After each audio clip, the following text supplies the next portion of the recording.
Hi, I'm Pastor Matthew from our Phoenix campus. Today, we are continuing the journey following Jesus during the Passion Week. Today, we're going to take a look and see what Jesus was doing on the Tuesday before he went to the cross. Jesus started his Tuesday the same way he started his Monday.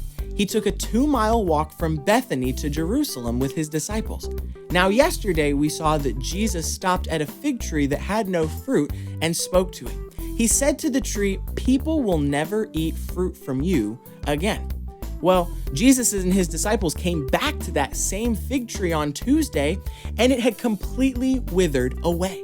The disciples could barely believe it. Trees don't just wither away that quickly. But then again, this was Jesus, the Son of God.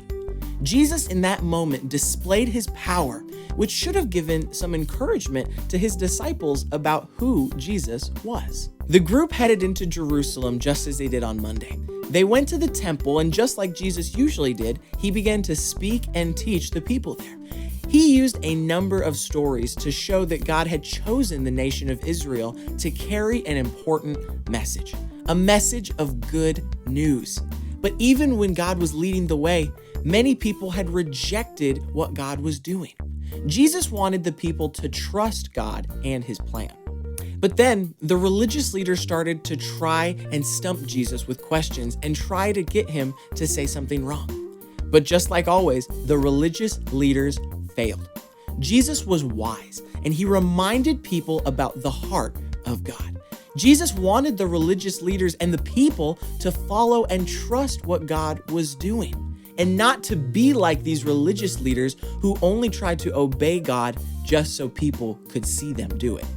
Jesus ended the night by warning the disciples of some of the things that were going to come in the future. Jesus wanted the disciples to be able to stand strong in the face of hard times, knowing that God was at work through it all. At the end of the night, Jesus and the disciples headed back to Bethany.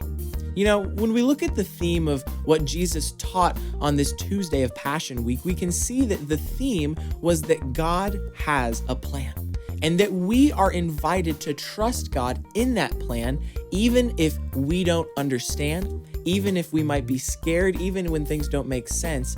He has a plan.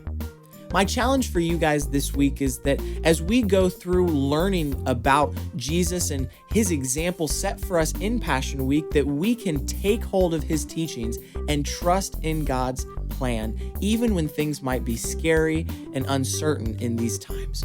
We love you, and we hope that you enjoy the rest of your Tuesday night.